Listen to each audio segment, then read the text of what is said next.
Então, pessoal, boa tarde, sejam todos bem-vindos à nossa aula da semana, certo? Na nossa aula de hoje, pessoal, a gente conclui o capítulo 5, que é o capítulo que trata da teoria cinética dos gases, tá bom? Nessa teoria cinética dos gases, pessoal, a gente vai utilizar o modelo cinético, que é o modelo utilizado o modelo utilizado lá na cinemática, tá certo? Então a gente vai considerar as partículas de um gás, como se a gente conseguisse visualizar uma única partícula e a gente pudesse analisar o movimento dessa partícula. Então, a teoria cinética dos gases, ela traz alguns pressupostos. Quais são esses pressupostos? Ele diz o seguinte: uma amostra de gás perfeito ela é composta de um grande número de partículas e que essas partículas elas não possuem um movimento ordenado, mas sim um movimento aleatório, tá certo? Então, para qualquer gás perfeito, a gente vai considerar que as moléculas têm um movimento aleatório. Então, por exemplo, se eu tenho aqui essa molécula, né? Ela está se movimentando em uma direção, outra molécula se movimenta em outra direção, outra em outra e assim por diante. Cada molécula movimenta em uma direção diferente de outra. Essas moléculas são consideradas pontos materiais. O que é que significa? Vamos lembrar lá do ano passado o que é um ponto material. Significa dizer que o tamanho dessas moléculas, né, as dimensões delas, são desprezíveis em relação à distância que separa duas moléculas em um intervalo de tempo qualquer. Então, por exemplo, eu tenho essas duas moléculas aqui, ó, essa e essa. Quando eu olho a distância que separa elas duas, o tamanho delas é desprezível, ou seja, é muito pequeno em relação a essas distâncias. Colisões entre partículas ou entre uma partícula e a parede são perfeitamente elásticas e de duração desprezível. O que é que significa esse termo, pessoal? Perfeitamente elástico. Nesse termo perfeitamente elástico, eu estou querendo dizer o seguinte: eu estou querendo dizer que não há perda de energia, tá certo? Então, isso aqui significa dizer que há conservação de movimento e energia. Então, eu não vou ter dissipação de energia simplesmente devido às colisões entre essas moléculas. Então, daí o motivo de serem perfeitamente elásticas. Esse gás ele vai perder, essas moléculas vão perder energia como? Devido à troca de calor entre o gás e a sua vizinhança. Devido às colisões entre as partículas, não ocorre perda de energia. Entre colisões sucessivas, o movimento das partículas é retilíneo. O que é que isso aqui significa? Uma partícula ela vai se movimentar sempre em linha reta entre uma colisão e outra. Então, olhando simplesmente para essa moléculazinha aqui, olha, ela vem se movimentando aqui em linha reta, colide com a parede do recipiente, viaja em linha reta, colide com a parede do recipiente, viaja em linha reta novamente. Se ela colidir com uma outra molécula, sofre novamente um desvio, mas continua sempre viajando em linha reta e sempre colisões elásticas. Outra coisa, as forças intermoleculares, né, entre elas, ou seja, a força de interação entre elas, só se manifestam durante as colisões. Ou seja, se eu tiver lá uma força gravitacional entre duas moléculas que compõem o mesmo gás, essa força gravitacional ela é desprezível. Se eu tiver uma força elétrica, também vai ser desprezível. Então, qualquer força de interação entre as moléculas só ocorre exclusivamente durante as colisões. E as colisões obedecem às leis de conservação da mecânica, ou seja, conservação da quantidade de movimento e conservação da energia. Tá bom? Então, basicamente, é isso que a teoria cinética dos gases propõe para nós, né? Que a gente obedeça essas regras. E aí, o que é que a gente vai ter com essa teoria cinética? Com essa teoria cinética, pessoal, a gente vai conseguir, primeiro, chegar em uma pressão em que uma pressão exercida por aquele gás, em que eu vou ter outras grandezas físicas diferentes da equação de Clapeyron. Lembra que a gente já viu na aula passada a equação de Clapeyron, onde pressão vezes o volume do gás é igual a nRT. Então eu vou ter uma equação matemática aqui que vai me dar a pressão exercida por um gás sem eu ter a temperatura desse gás. O que é que eu vou ter aqui? Eu vou ter outras grandezas como a massa do gás, tá bom? Isso aqui é a massa do gás.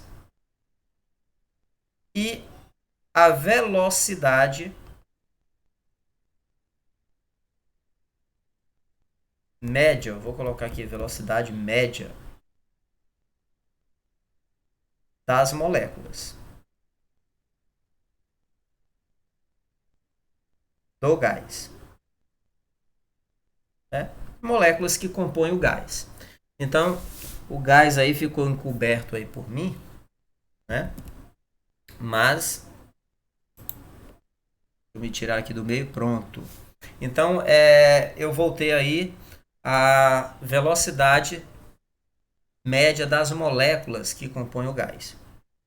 E aí, esse V aqui, pessoal, ele é o volume ocupado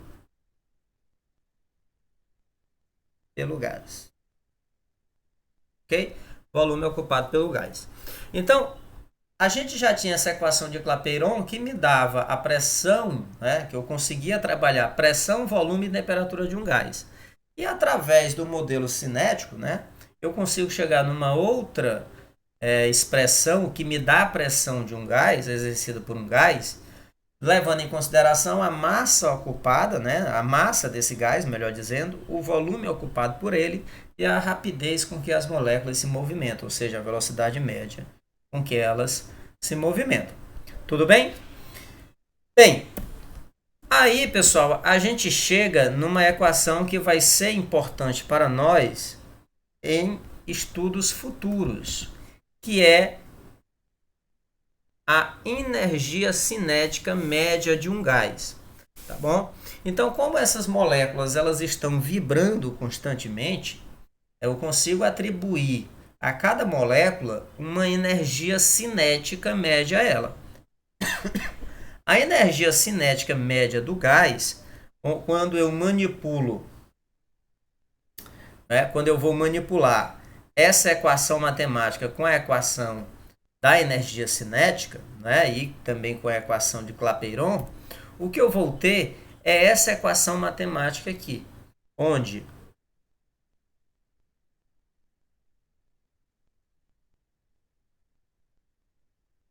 ela vai me dar a energia cinética média de um gás. E aí a gente percebe, pessoal, que a única variável de estado que aparece nessa equação, né, é a temperatura. Veja, a única variável de estado que aparece nessa equação é a temperatura. Ou seja, pressão e volume, eles vão influenciar na energia cinética média do gás, a quantidade de energia cinética média do gás? Sim e não, né? Vão influenciar, mas a principal influência é devido à temperatura. Tanto que num conteúdo seguinte, onde a gente vai trabalhar a pressão interna, né, a energia interna, melhor dizendo, a energia interna do gás, a gente vai ver que a energia cinética devido à pressão e ao volume, ela vai ser a energia, né, devido às outras variáveis de estado, devido à variação das outras variáveis de estado, elas vão ser desprezíveis. Então, a partir do presente momento, vocês têm que atentar ao seguinte, quando eu for fazer variar a energia de um gás, a principal variável de estado que eu vou ter que trabalhar é a temperatura, tá certo? Então, a energia cinética média de um gás vai ser medido diretamente pela temperatura. Ela é diretamente proporcional à temperatura absoluta do gás. Ou seja, quanto maior for a temperatura de um gás, maior vai ser a energia cinética média. E por que a temperatura? Simples. A temperatura, pessoal, ela me dá o grau de agitação das partículas de um corpo. Energia cinética é a energia que está associado a movimento.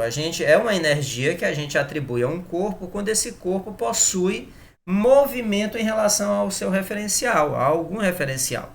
Então, como a gente está considerando que as partículas de um gás elas estão em constante movimento, isso significa dizer que elas possuem uma energia cinética. E quanto maior for a agitação delas, ou seja, quanto maior for a temperatura, maior vai ser a energia cinética média desse gás. Tá bom? As outras coisas que aparecem. O N, a gente já viu que esse N aqui é a quantidade de matérias, né? Também conhecido como número de mols. E esse R aqui, a gente já viu que isso aqui é a constante universal. Tá bom? Dos gases perfeitos. Bem, então, pessoal, quando eu precisar medir, calcular a energia cinética média de um gás, eu vou simplesmente pegar a temperatura e essa temperatura a gente tem que atentar para o seguinte, ela tem que estar na escala Kelvin. Então, se lhe derem uma temperatura na escala Celsius, na escala Fahrenheit ou em qualquer outra escala que seja, você vai ter que transformar para a escala Kelvin, tá bom? Você vai ter que transformar para a escala Kelvin.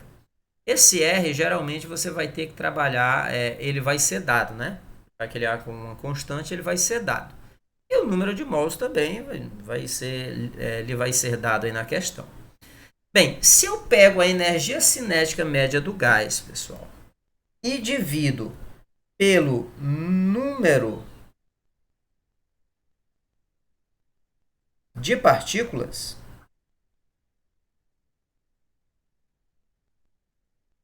que compõem o gás, eu vou ter a energia cinética média por partícula, ou seja, de cada uma das partículas que compõem o gás. Então, existe uma segunda equação matemática que a gente usa para calcular a energia cinética média por partícula, tá certo? Essa energia cinética média por partícula, ela vai ser dada a partir dessa equação, onde a energia cinética média por partícula vai ser igual a 3,5 de K vezes T, onde esse K aqui, pessoal, ele se chama também uma constante, tá bom? E essa constante recebe o nome de constante de Boltzmann. Tá certo? Constante de Boltzmann. Ela tem um valor, tá bom? O valor dela é 1,38 vezes 10 elevado a menos 23 Joule por Kelvin, certo? Joule por Kelvin. Então, isso aí é o valor do meu K. Diferentemente do R, que pode assumir alguns valores, o meu K ele vai ter sempre esse valor aí. Mas não se preocupem, porque ele também vai ser dado. Então, resumindo, pessoal, quando é que eu uso esta equação matemática? Quando é que eu uso essa equação matemática? Lembrando, quando você for aplicar essa equação matemática, você esquece esse termo aqui do meio, tudo bem? Você vai usar, energia cinética média é igual a 3,5 de kT, energia cinética média por partícula, tá bom? 3,5 de kT. Quando é que eu uso uma e quando é que eu uso a outra? Se a questão lhe der a temperatura de um gás, tá bom? A questão vai lhe dizer lá, 2 mols de um determinado gás ideal está a uma temperatura de 300 Kelvin. Qual a energia cinética média do gás. Então, como ele está pedindo a energia cinética média do gás, você tem que aplicar esta equação matemática, tá bom? Quando ele lhe pedir, ele lhe dá esse mesmo enunciado: 2 mols de um gás ideal encontra-se uma temperatura de 300 Kelvin. Qual a energia cinética média por partícula ou por molécula que compõe o gás? Então, como ele quer a energia cinética média por partícula, aí você vem para essa equação de baixo. E veja que na equação de baixo eu não tenho N, tá bom? Na equação de baixo eu não tenho N. Então, mesmo que ele lhe dê lá o N na questão, você não vai utilizar ele quando você for calcular a energia cinética média por partícula. Você vai precisar saber qual é a quantidade de moléculas quando você estiver trabalhando com a energia cinética média do gás. Quando você quiser saber apenas de uma molécula, você não precisa saber quantas moléculas compõem o gás, e sim apenas a única variável de estado, que no caso é a temperatura. Ok? Alguma dúvida com relação a essas duas equações matemáticas? Lembrando que o R e o K, eles serão dados, vocês não precisam decorar valores, tá bom? Esse R aqui geralmente ele vai aparecer com esse valor aqui, ó, 8,31 Joule por Kelvin, tá bom? Por quê? Porque aí é a unidade padrão, tá bom? É a unidade padrão ele está obedecendo aí às unidades padrões lá do SI, tudo bem? Então, geralmente vão aparecer esses valores, mas como eu já falei, eles serão dados, pessoal. Bem, e aí para a gente finalizar, nosso conteúdo de hoje ele é bem pequeno, para a gente finalizar, a gente vai falar de misturas gasosas, ou seja, misturas de gases. Na natureza, pessoal, a gente tem misturas gasosas constantemente. Por exemplo, o ar que respiramos, ele trata-se de uma mistura gasosa, onde 98% dessa mistura é nitrogênio e oxigênio, tá certo? 78% do ar que respiramos é nitrogênio, 20% é oxigênio e os outros 2% lá você vai ter gás carbônico, enxofre, vários outros gases que existem aí na nossa atmosfera. Tudo bem? Então, existe um cidadão chamado de John Dalton, que vocês começaram a estudar ele lá na química, em modelos atômicos. Ele é aquele cara que tem o modelinho da bola de bilhar, certo? Então, ele tem vários estudos no ramo da física lá no começo lá do século XIX, e um dos estudos dele é através da mistura de gases. Então, a lei que determina, né, as pressões parciais, né, é o nome da lei que recebe o nome dele, que é a lei de Dalton das pressões parciais. Ela vai simplesmente dizer para a gente como é que se comportam as variáveis de estado de dois gases ou mais gases quando eu os misturo, tá certo? Então vamos aqui a um exemplo. Digamos que eu tenho aqui, olha, dois balões, tá bom? Dois balões aqui de vidro. Esses balões, eles estão unidos, só que eu coloco aqui uma torneira separando os dois balões. Vamos supor que eu coloco um gás A dentro do balão da esquerda, eu coloco um gás B aqui no balão da direita. Então, esse gás A, eu vou colocar uma quantidade lá de gás, ou seja, uma quantidade de mols, um Na, tá bom? Um Na. Eu vou também colocar uma quantidade de gás B lá, um NB, né? Quantidade de mols. O que é que vai acontecer? Esse gás A ele vai se espalhar por todo o balão, ocupando um volume A, Como ele possui um determinado grau de agitação, né, eu vou poder atribuir a ele uma temperatura, né? E como ele vai empurrar essas paredes do balão para fora, ele vai exercer também uma pressão A.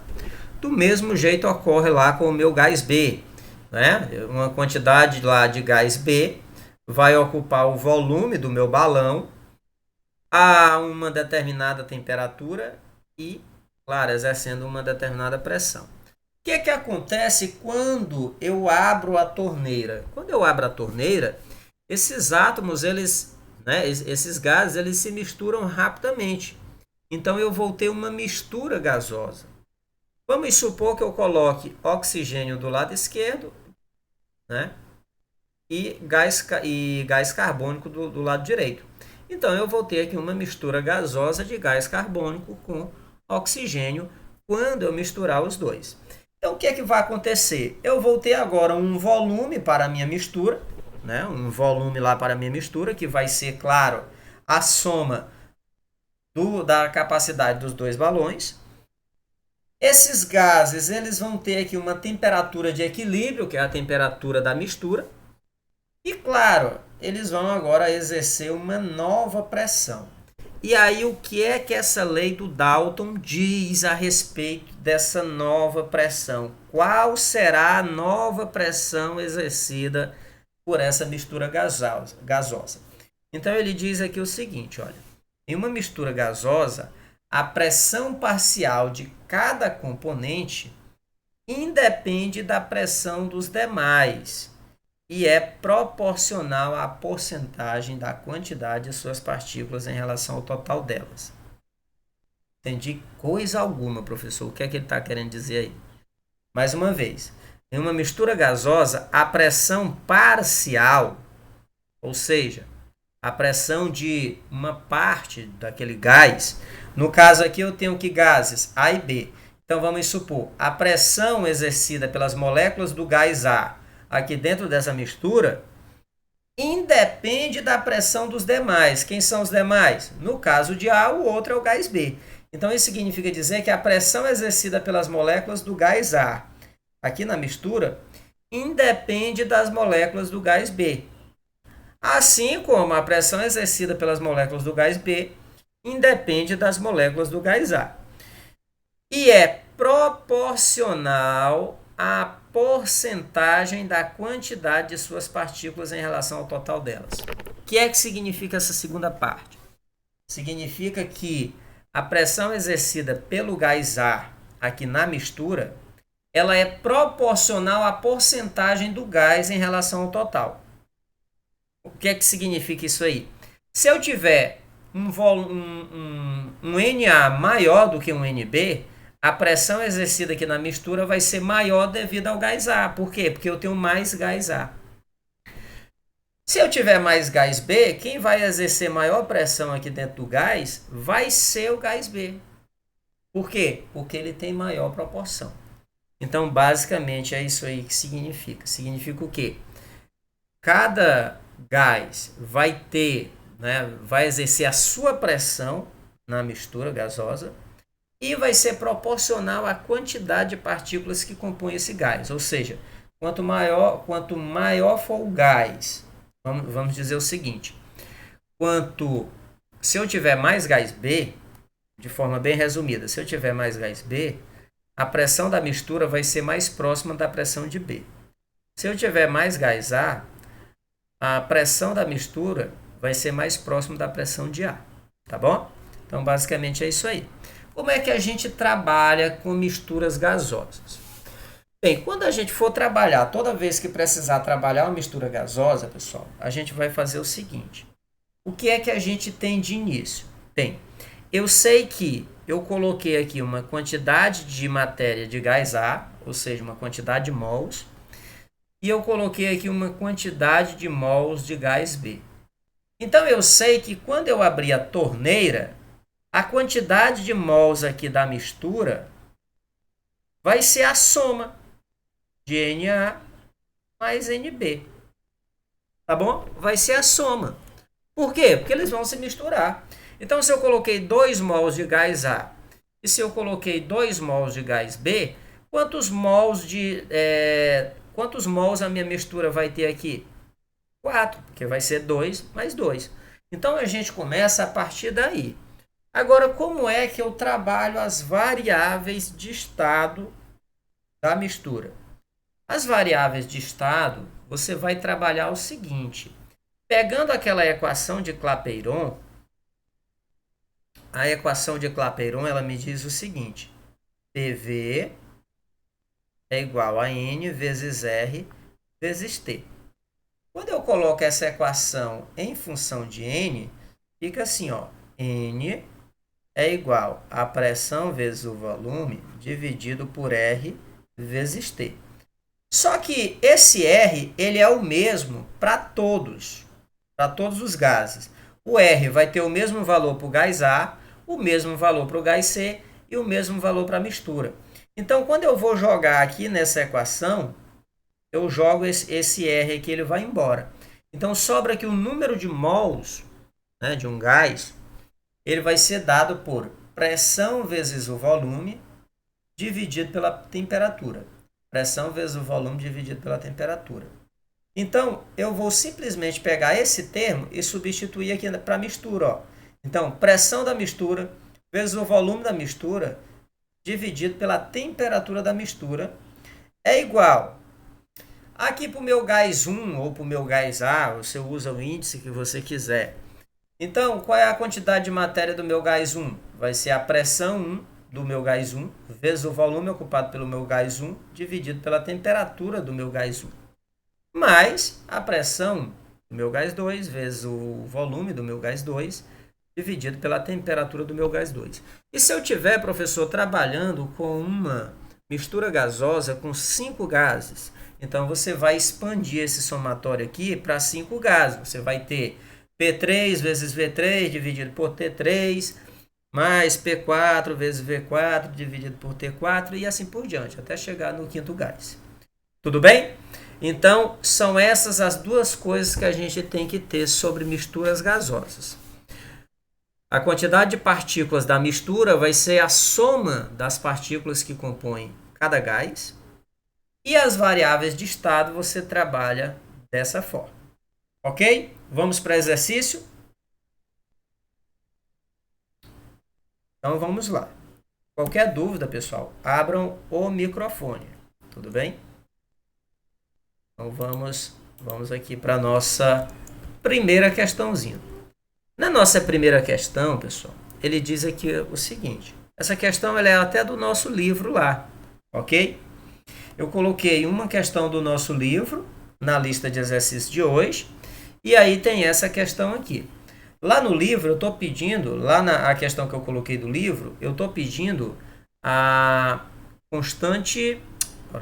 Eu estou pedindo a energia cinética média do gás. Então, vocês vão usar essa equaçãozinha aqui. Ó. E aqui não, aqui eu vou medir a energia cinética média por partícula. Então, a questão já diz o seguinte. Calcule, ó, já me dá aqui o comando, né? Calcule a energia cinética média de uma molécula. Então, eu estou querendo saber a energia cinética média por partícula, aquele Ezinho minúsculo, tá bom?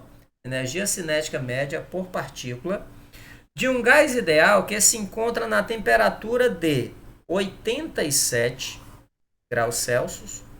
E aí ele me diz aqui que a constante de Boltzmann, né, o K, é 1,38 vezes 10 elevado a menos 23 Joule por Kelvin. Então veja que na constante de Boltzmann, a minha temperatura ela aparece em Kelvin. Então essa minha temperatura aqui de 87 graus Celsius, pessoal, ela deve ser trabalhada em Kelvin também. Então, os dados aqui que nos são dados são apenas, vou colocar aqui, temperatura 87 graus Celsius mais 273, somando 7 mais 3 dá 10, vai 1 para cima do 7, 1 mais 7, 8, 8 mais 8, 16, vai 1 para cima aqui do 2, 364. Kelvin. Então, pessoal, como é que eu calculo a energia cinética média por partícula? Então, a energia cinética média por partícula, ela vai ser 3 meios de K, que é a constante de Boltzmann, vezes a temperatura. Simples assim. Professor, e se fosse a energia cinética média do gás? Se ele quisesse do gás todo? Então, do gás todo, você iria fazer 3 meios de N vezes R vezes T. Aí, claro, ele teria que ter lhe dado aqui qual é a quantidade de mols que compõe esse gás. Sem a quantidade de mols, não dá para trabalhar, não dá para calcular a energia cinética média do gás. Por quê? A energia cinética média do gás, pessoal, é como se eu pegasse a energia cinética média de cada partícula e somassem todas elas. Aí eu chegaria no valor da energia cinética média do gás. Sem eu saber quantas partículas compõem o gás, fica difícil de eu conseguir somar essas energias. Tá bom? Então, eu vou precisar utilizar essa equaçãozinha da esquerda. Então, feito isso aí, a gente vem e simplesmente substitui os dados. 3 meios. Quem é o meu K? 1,38 vezes 10 elevado a menos 23 vezes a temperatura de 360 kelvins. Deixa só eu olhar aqui para eu ver se eu coloquei o valor do K direitinho lá anteriormente. 1,38 vezes 10 elevado a menos 23. Coloquei corretinho. Então, vamos lá. O que a gente pode fazer aqui, pessoal? Eu vou pegar aquele 360 e vou dividir ele por esse 2 aqui, ó, porque aqui tudo é multiplicação. Então, esse 360 dividido por esse 2, me sobra aqui 180. Tá bom? Então, eu vou fazer 3 vezes 1,38 vezes 180. Vou chamar minha calculadora, é o jeito. Então, deixa eu ver aqui. 3 vezes 1,38 vezes 180. Bem, a minha calculadora está dizendo aqui que essa energia cinética média vai dar 745,2. Então, eu vou colocar aqui, ó.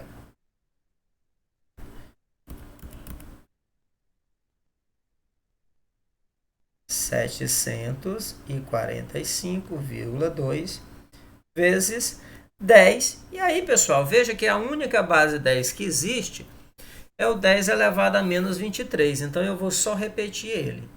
Tá bom? A única coisa que eu vou fazer aí agora, pessoal, é simplesmente colocar esse número em notação científica. Esse número ele não se encontra em notação científica. Para eu colocar ele em notação científica, essa vírgula ela tem que aparecer aqui, olha, entre o 7 e o 4, para esse número ficar 7,45. Então, é isso que eu vou fazer. Energia cinética média... Energia cinética média é igual a 7,45, 2. Se você nem quiser colocar o 2, quiser deixar só em duas casas decimais, não tem problema algum. Então, vezes uma base 10. Bem, o que é que eu estou fazendo com esse número do 745 para ficar 7,45? Veja que eu estou diminuindo esse número. Por quê, professor, que eu estou diminuindo? Ora, porque 745 é bem maior do que 7,45. Então, se eu estou diminuindo aqui, pessoal, eu tenho que aumentar aqui no meu expoente, ó. Então, esse meu expoente, que ele é menos 23, vou colocar ele aqui em cima, eu vou ter que aumentar. Se eu vou aumentar, é mais. E aí, eu aumento quanto no meu expoente? Bem, eu aumento a quantidade de casas decimais que eu andei com minha vírgula.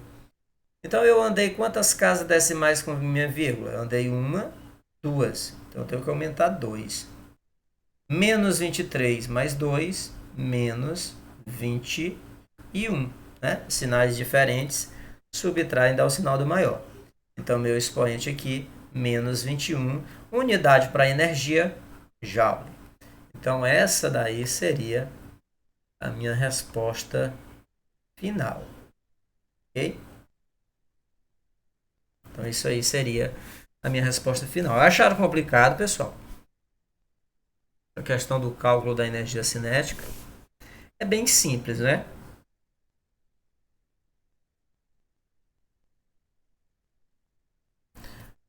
Bem simples. Não tem muita questão de interpretação. Por quê? Você só vai precisar da temperatura. A única coisa que você vai ter que atentar é para a unidade que a temperatura lhe for dada. Se for dada em graus Celsius, você tem que transformar para Kelvin, tá bom? É só atentar para as unidades de medida. Bem, a segunda questão, pessoal, é uma questão aqui da UFO de Minas Gerais, e ela diz aqui o seguinte, ó. Considere uma amostra de hidrogênio e outra de oxigênio, ambas a uma mesma temperatura. Então, vamos atentar para isso aqui. Ambas a uma mesma temperatura.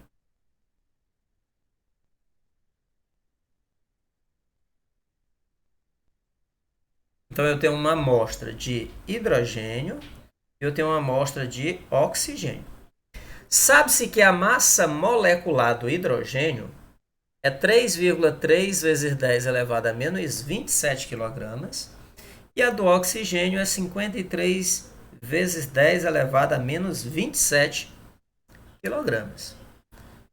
Então, eu tenho aqui a massa molecular do hidrogênio, 3,3 vezes 10 elevado a menos 27, e do oxigênio, 53 vezes 10 elevado a menos 27. Então, pessoal, a gente percebe que a massa do oxigênio é bem maior, porque quando eu olho para a base 10, a base 10 é a mesma, é 10 a menos 27. Quando eu olho para o número que não é a base 10, por coeficiente, vejo que do oxigênio é 53 e do hidrogênio é 3,3. Então, veja aí que é quase 20 vezes maior, né? A massa do oxigênio, o que é essa massa molecular? É a quantidade de gramas que eu tenho em uma molécula, né? Em um mol, né?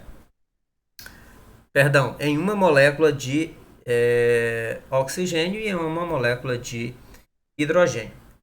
Bem, aí ele diz aqui o seguinte: podemos afirmar que, se duplicarmos a temperatura absoluta das amostras, os valores das energias cinéticas médias das moléculas não se alteram. Então, ele está dizendo aqui o seguinte: se eu duplicar a temperatura, os valores das energias cinéticas não se alteram. Bem, nós acabamos de ver a equação, né? Nós acabamos de ver a equaçãozinha aqui na questão anterior, e a nossa energia cinética média, ela é diretamente proporcional ao valor da temperatura do gás, não é? Não foi isso que a gente viu? Energia cinética média do gás,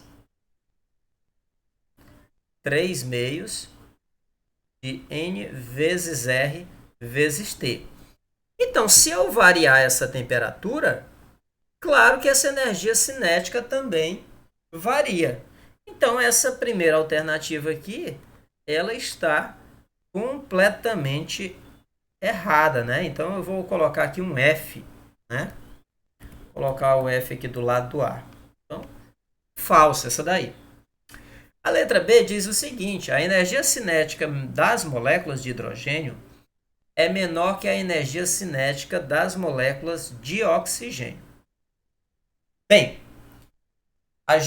no enunciado da questão, ele diz que a energia cinética perdão, ele disse que a temperatura da amostra de hidrogênio tem o mesmo valor da temperatura da amostra de oxigênio. Como a minha energia cinética, ela depende apenas da variável temperatura, né? Depende apenas da temperatura. Se as amostras estão a uma mesma temperatura, né? Significa dizer que elas possuem a mesma energia cinética. Então, isso aqui também é falso. Por quê? Porque eles possuem a mesma energia cinética. Tá bom? Bem, letra C. No caso aqui, para você interpretar melhor, para a gente interpretar melhor, a gente pode utilizar até a energia cinética média por partícula, que é 3,5 de K vezes T. Tá bom? Na letra C, ele diz o seguinte: a velocidade média das moléculas de oxigênio é maior que a velocidade média das moléculas de hidrogênio. Bem, como a gente está utilizando o modelo cinético e eu estou comparando aqui a velocidade dessas partículas, a gente sabe que cada partícula vai possuir a mesma energia cinética. Lá pelo nosso modelo cinético, energia cinética é massa vezes velocidade ao quadrado sobre 2. Isso aqui é lá do primeiro ano, né? A gente viu essa equaçãozinha matemática. Quando um corpo ele possui movimento, eu consigo atribuir ao estado dele uma energia que eu dou o nome de energia cinética devido a ele possuir movimento. Essa energia cinética vai ser calculada a partir do produto da massa pelo quadrado da velocidade. Bem, como é que eu sei o comportamento da massa e da velocidade, ou melhor dizendo, o comportamento da velocidade em função da massa? Por quê? Por que da massa, professor? Porque ele me deu a massa molecular. Então, eu vou conseguir analisar a velocidade da partícula de acordo com a massa e, claro, de acordo com a energia cinética. A gente já viu que cada molécula vai possuir a mesma energia cinética média. Então, isso aqui tem o mesmo valor para todos. Então, se a gente manipular essa equação para deixar ela em função da velocidade ao quadrado, a gente diz aqui o seguinte, ó, se a energia cinética é igual à velocidade ao quadrado, o quadrado da velocidade é igual à energia cinética. Esse 2 que está dividindo o v ao quadrado, ele vem para o lado da energia cinética multiplicando. E a massa que está multiplicando, ela vem dividindo. Tá bom? Ela vem dividindo. Se eu pegar essa energia cinética aqui e substituir ou por essa daqui ou por essa daqui, né?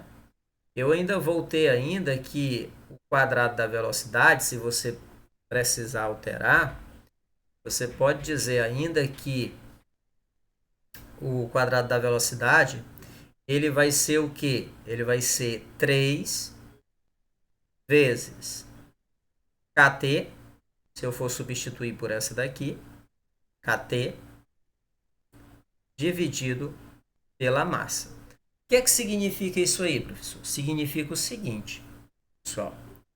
A gente percebe que o quadrado da velocidade, ele é inversamente proporcional à massa. O que é que significa isso aí, professor? Significa o seguinte. Quanto maior for a massa da molécula, mais devagar ela se movimenta. Quanto menor for a massa da molécula, mais rápido ela se movimenta. Então, pelo enunciado aqui da questão, a gente sabe que a massa do hidrogênio ela é menor. Então, se a massa do hidrogênio é menor, essa daqui é mais rápida. Ela se movimenta de forma mais rápida. Porque quanto maior a massa, menor a velocidade. Quanto menor a massa, maior a velocidade. E o oxigênio, por ter maior massa, ele vai se movimentar mais lento. Então, o hidrogênio é mais rápido, o oxigênio é mais lento. O que é que a questão diz? A questão diz o seguinte: a velocidade, né? A velocidade média das moléculas de oxigênio é maior que a velocidade média das moléculas de hidrogênio. Então, ele está dizendo que o oxigênio é mais rápido. Então, essa alternativa está errada porque a gente descobriu, através da interpretação dessa equação matemática, que as moléculas de hidrogênio é que são mais rápidas por terem menor massa. Então, essa questão também está errada.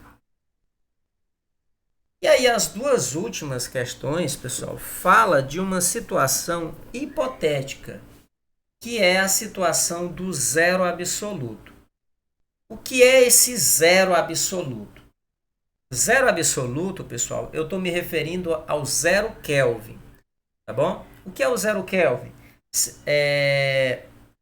Lord Kelvin, né, lá o criador da escala termométrica Kelvin, ele supôs o seguinte: se eu conseguisse reduzir a temperatura de um corpo até o estado de zero Kelvin, nesse momento eu teria todas as moléculas em repouso em relação uma à outra, ou seja, eu não teria movimentação das moléculas de uma em relação à outra. Então eu teria um estado de energia zero. A energia cinética do meu gás seria zero. Nesse caso eu estou me referindo o zero absoluto para qualquer gás. Então, qualquer corpo, se eu conseguir colocar ele, né, fazer ele atingir a temperatura de 0 Kelvin, eu teria um repouso de todas as moléculas. Essas moléculas, elas não conseguiriam vibrar, elas não conseguiriam se movimentar uma em relação à outra. Tá bom? Então, na letra D diz o seguinte: a energia cinética das moléculas de hidrogênio não se anula no zero absoluto. Tá bom? Ora, se anula sim. Porque se eu estou me referindo ao zero absoluto, eu vou até colocar aqui, ó, onde vocês ouvirem falar nesse tal de zero absoluto, significa zero Kelvin. O que é esse zero Kelvin aqui? Significa temperatura zero Kelvin, moléculas sem vibração. Deixa eu me tirar aqui do meio novamente. Eu estou atrapalhando. Pronto. Então eu teria aqui, olha, moléculas sem vibração. Tá bom? Não há vibração. Então, essa questão também está falsa, porque se eu atingir o zero Kelvin, eu não vou ter vibração. Se eu não vou ter vibração, eu não vou ter energia cinética. E aí sobrou aqui a alternativa correta, vai ser, claro, a nossa última alternativa, que diz o seguinte: a energia cinética das moléculas de oxigênio se anula no zero absoluto. Qualquer molécula de qualquer gás, de qualquer material, se atingir a temperatura de 0 Kelvin, ele vai sim, como é que se diz? Ele não vai ter energia cinética atribuída às suas moléculas, tá bom? Então, isso aí é a alternativa verdadeira.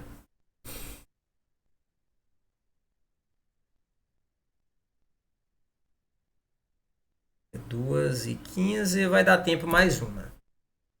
Essa daqui, pessoal, essa nossa terceira questão, ela vai falar de... Vamos ler, né? Questão da PUC de São Paulo. Diz o seguinte: uma câmara de volume constante contém 1 mol. Olha aqui um dado. Uma câmara de volume constante. Se ele está me dizendo que o volume é constante, isso aqui também já é um dado interessante. Tá bom? Volume constante. Contém 1 mol de gás ideal a uma pressão de 0,5 atm. Se a temperatura da câmara for mantida constante, temperatura constante e mais 2 mols do mesmo gás forem nela injetados, sua pressão final será. Vamos lá. Vamos entender aqui o seguinte. Eu tenho um recipiente lá, uma câmara, de volume constante, ou seja, ele não vai sofrer, eu não tenho um êmbolo móvel para esse êmbolo subir e descer. Então, o que é que vai acontecer? Quando eu injeto 1 mol, né, quando eu injeto 1 mol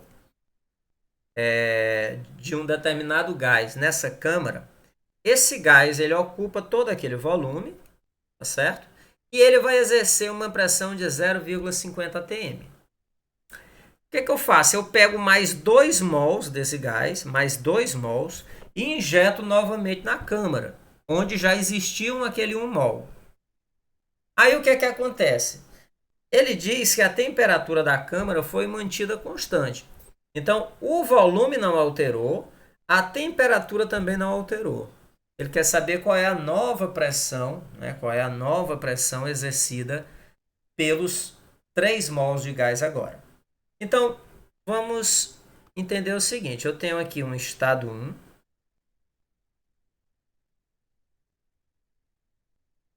que é que eu tenho desse estado 1? O número de mols é 1 mol. A temperatura, ele não me deu quem é a temperatura, então eu vou dizer aqui que é apenas T. O volume também, ele diz que é apenas V, ele não me deu qual é o volume, então eu vou deixar aí V.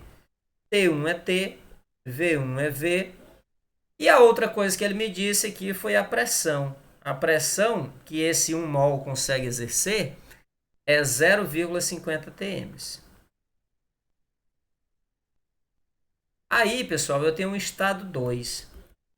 No meu estado 2, que é o estado 2? Olha, eu inseri, né, mais gás. Se eu inserir mais gás, então vai haver alguma mudança nas variáveis de estado se eu estou injetando mais gás. Tá certo? Imagine tu ter uma bola de futebol, ela já tem um pouco de ar dentro, tu insere mais ar dentro dela, o que é que vai acontecer? Tu vai aumentar a pressão dela. No mínimo a pressão aumenta. Claro, se ela já tivesse cheia, tu vai ter também uma variação de volume pequena. Mas tu, quanto mais gás tu coloca, tu vai aumentando essa pressão. Bem, no meu estado 2, a quantidade de mols que eu vou ter agora é o seguinte. É esse 1 mol, que já existia. Eu botei N1, é N2. E aí eu fui e adicionei mais 2. Então, o número de mols é 1 que já existia, mais 2, isso aqui vai me dar 3. 3 mols. Ele disse que a temperatura ela se manteve constante. Então, eu vou botar aqui T de novo. O volume também é constante. Vou botar V. E aí eu tenho que a pressão 2 é justamente o que ele está procurando. É o que ele quer saber, a pressão 2.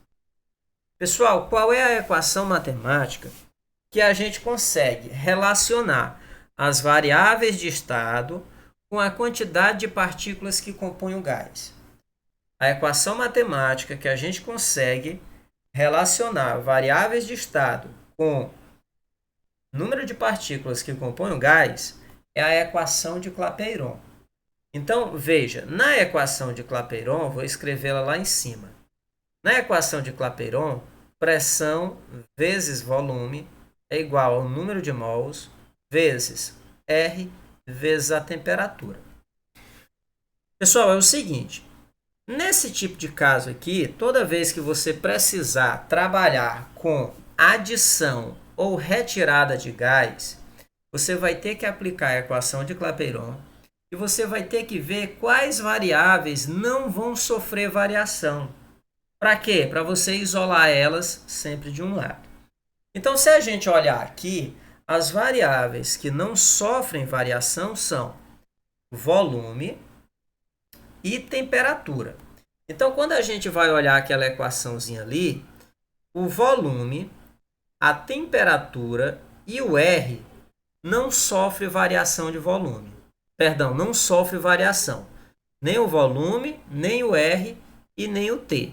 Então, o que é que a gente vai fazer? A gente vai deixar V, R e T de um lado e do outro lado o P e o N.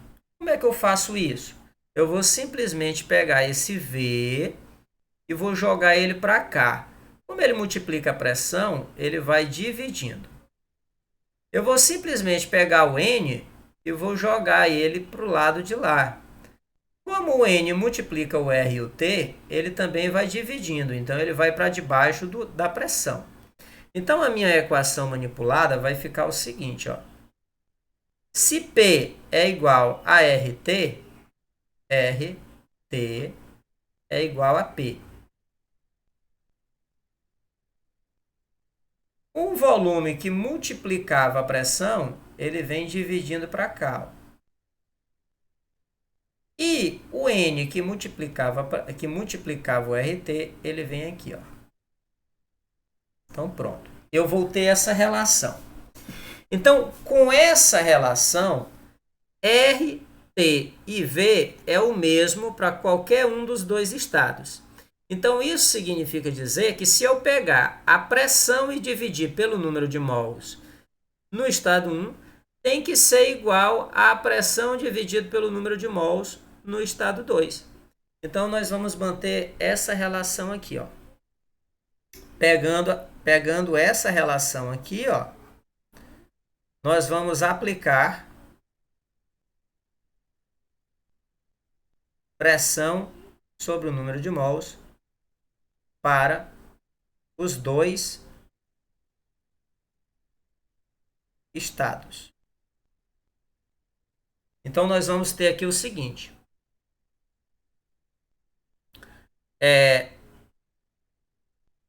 P1 sobre N1 é igual a P2 sobre N2. Como eu estou procurando P2, P2, então P2 vai ser igual. Se P1 sobre N1 é igual a P2, P2 é igual a P1 sobre N1. E esse N2 que está dividindo com P2, eu vou jogar ele para cá, multiplicando. Então, ele vai aqui, ó. N2. Vou jogar ele para cá, multiplicando. Vou me retirar aqui novamente do meio para fazer a questão. Pronto. Então, pessoal, feita essa relaçãozinha, o que é que a gente pode estar fazendo agora? Feita essa relação, a gente pode simplesmente substituir os dados. Então, eu vou ter aqui o seguinte. A pressão 2 vai ser igual. Pressão 2 vai ser igual. Quem é a pressão 1? 0,5 vezes. Quem é o N2? O N2 é 3 mols, dividido por. Quem é N1? 1. 0,5 vezes 3. 3 vezes 5, 15. Uma casa decimal, e aí está a minha pressão final. Então, veja que a minha pressão 2 vai ser de 1,5 atm. E seria bem fácil, como todas as outras variáveis de estado se mantiveram constantes, pessoal. O que foi que eu fiz com o número de partículas que tinha lá dentro da minha câmara? Eu tripliquei, porque eu tinha 1 mol, e aí eu aumentei essa quantidade de mols para 3. Então, eu tripliquei. Se eu tripliquei a quantidade de matéria, é claro que a pressão também vai ser triplicada, porque agora eu tenho mais partículas para colidir mais vezes com a parede do meu recipiente. Então, se eu triplico o número de partículas, mantido-se pressão e temperatura constantes, volume e temperatura constantes, Então, como eu vou ter mais partículas para colidirem com o meu recipiente, eu vou ter também uma pressão maior. Então, se eu triplico o número de mols, eu triplico a pressão do meu recipiente. Tudo bem, pessoal? Então, eu vou parar aqui a gravação